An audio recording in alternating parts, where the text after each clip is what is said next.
इंडी गठबंधन क्या करेगा? जेएमएम के साथ आगे इस गठबंधन को बढ़ाएगा या फिर पैर पीछे खींच लेगा? क्योंकि इंडी गठबंधन के आगे सबसे बड़ी एक तरह से अब जवाबदेही होगी उन आरोपों पर जो हेमंत सोरेन पर लगे हैं भ्रष्टाचार को लेकर के। और अगर वो इन आरोपों को नहीं दे पाया, लेंस वॉल अगर हम चला दे तो फिर क्या होगा? इंडी गठबंधन अगर एक तरह से हेमंत सोरेन के साथ चलता है तो मुश्किलें कैसे होंगी, छोड़ता है तो भी मुश्किलें होंगी। और इसीलिए हम कह रहे हैं टूट गया इंडी गठबंधन। इंडी गठबंधन में जो भी घटक दल है वो सब अलग चुके हैं। और क्यों अलग हो चुके हैं ये मैं आपको बता रही हूं। इंडी गठबंधन के पास अब कुछ भी नहीं बचा है। वो इंडी गठबंधन जो कह रहा था कि हम तो आगे बढ़ेंगे, बीजेपी को हराएंगे, लेकिन यहां तो सब एकला चलो की राह पकड़ ली है। अब देखिए ममता बनर्जी जो कह चुकी हैं कि भाई 42 सीटें हमारी पश्चिम बंगाल में है लोकसभा की, लेकिन मैं तो अकेले लड़ूंगी। नीतीश कुमार तो एन लेकर भाग लिए। वो कह रहे हैं मुझे तो किसी से कोई मतलब नहीं, बीजेपी मुझे प्यारी है, मैं मुख्यमंत्री पद नहीं छोड़ सकता हूं, तुम लोग जाओ, जो भी करना है कर लो। अब आया केजरीवाल जी का नंबर। केजरीवाल जी क्या कह रहे हैं? पंजाब में भगवंत मान जो कह रहे हैं कि नहीं कांग्रेस साथ तो हम जाएंगे नहीं, लेकिन दिल्ली में केजरीवाल साथ हैं। अब अखिलेश यादव उन्होंने तो सीधे सीधे सीटों का ही ऐलान कर दिया। वो कह रही हैं कि 16 सीटें तो हम लेंगे, हमने ऐलान कर दिया, और बाकी कांग्रेस को समझना है, जो समझे ना समझे। तो एक एक करके ये सब कैसे जा रहे हैं? केजरीवाल जो पहले से ही जा चुके हैं, नीतीश कुमार जा चुके हैं। नीतीश कुमार ने तो अपनी राह बिल्कुल अलग कर ली, पार्टी को ही उन्होंने एक तरह से बीजेपी के साथ शामिल कर लिया। ममता बनर्जी जो साफ तौर पे ये कह रही हैं कि भाई मुझे किसी के साथ चुनाव नहीं लड़ना है, अकेले चुनाव लड़ना। अब एकला चलो की राह में यहाँ कौन अकेले बच रहा है?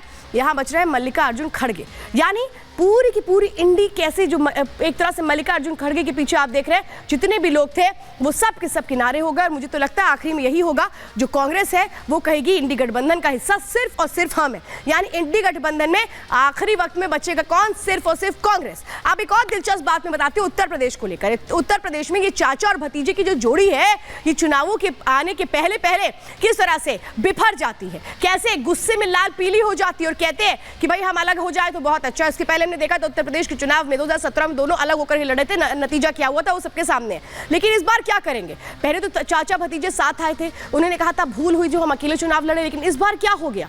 समाजवादी पार्टी की पहली लिस्ट में ही शिवपाल यादव का नाम नहीं है। अखिलेश का शिवपाल को टिकट देने को लेकर के अभी भी गोलमोल जवाब है। यानी संशय चाचा को टिकट देंगे, पता नहीं जीतेंगे कि नहीं जीतेंगे।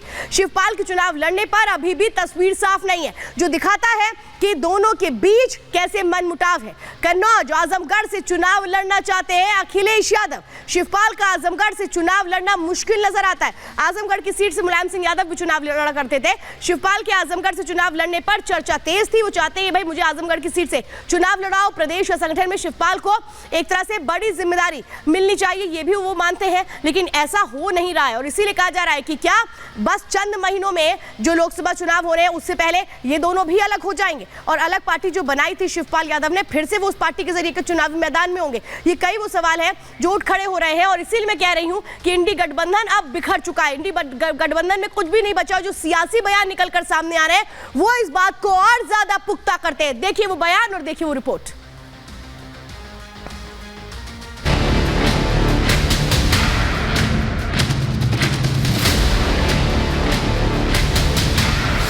यूपी में इंडिया अलायंस का चांस खत्म हो गया है।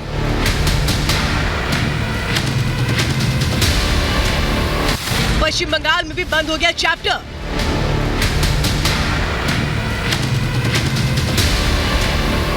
क्या बार बार लग रहे झटकों से उबर पाएगी इंडी?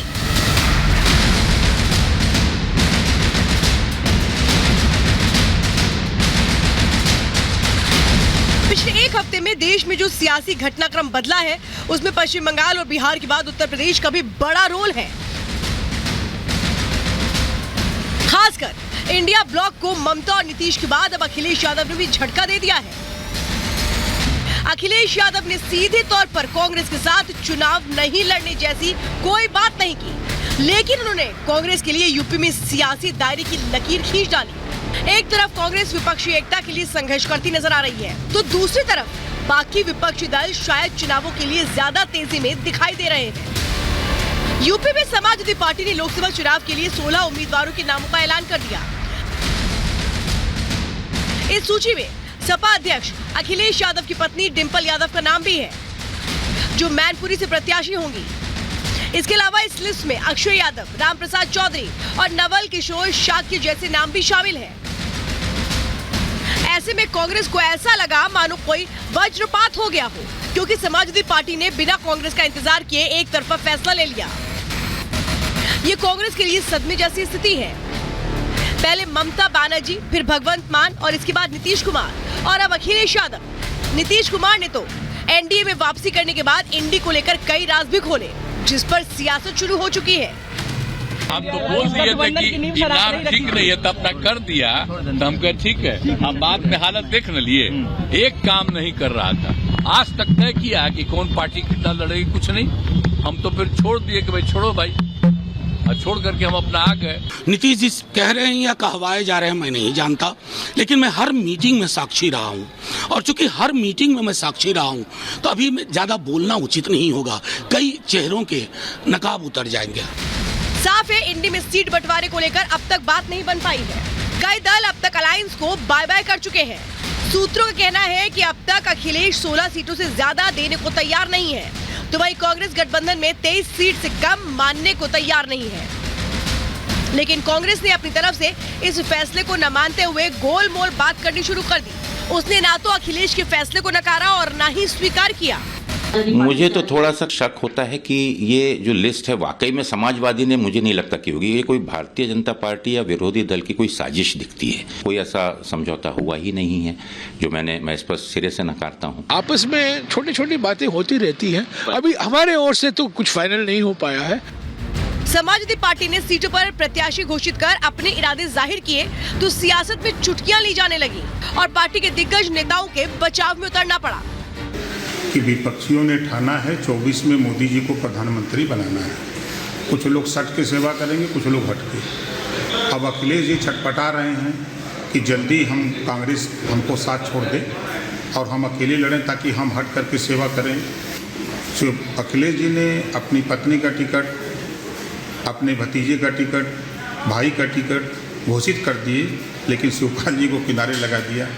सीट शेयरिंग पे क्या हो रहा है सपा और कांग्रेस के बीच में? Very positive and it is almost done. तो सर अनाउंसमेंट कब होगा इसका? अनाउंसमेंट तो शुभ मुहूर्त पर करें। और शुभ मुहूर्त कब आएगा और कितनी सीटों पर सपा लड़ेगी, कितनी सीटों पर कांग्रेस लड़ेगी सर? तो जब अनाउंसमेंट हो तब देखना। ममता बनर्जी भी सीट शेयरिंग से मना कर चुकी हैं, लेकिन कांग्रेस अपने बयानों से उम्मीद जगाने की कोशिश कर रही है। और चलिए अंदर खबर में वक्त हो गया है आज की तस्वीर का। आज की तस्वीर सीधे निकल करके आई है वाराणसी से। ये आप देख रहे हैं ज्ञानव्यापी में जो तहखाना था जिसमें पूजा पाठ की इजाज़त नहीं थी 93 के बाद से, 1993 के बाद आज ये पहला मौका है 30 साल में जब आप देख रहे हैं पूजा अर्चना की गई, आरती की गई। कल जिला कोर्ट ने इस बात की इजाज़त दी थी कि जो पूजा है वो नियमित यहाँ पर हो पाएगी, इसकी व्यवस्था की जाए। और आज जो पुजारी हैं वहाँ पर पहुँचे और उन्होंने 30 साल से बंद तहखाने में भगवान की एक तरह से कहें स्नान ध्यान हुआ और उसके बाद पूजा अर्चना का सिलसिला शुरू हुआ। ये वो तस्वीरें हैं जो वहाँ जो भक्त हैं काशी में जो इंतजार कर रहे थे उनको उत्साहित करती हैं और ऊर्जावान करती हैं। फिलहाल अंदर ही खबर में आपसे इजाजत लूं, उसके पहले हर दिन की तरह बाद अपनी सेहत का ख्याल रखिए और खूब खुश रहिए। दीजिए इजाजत, नमस्कार।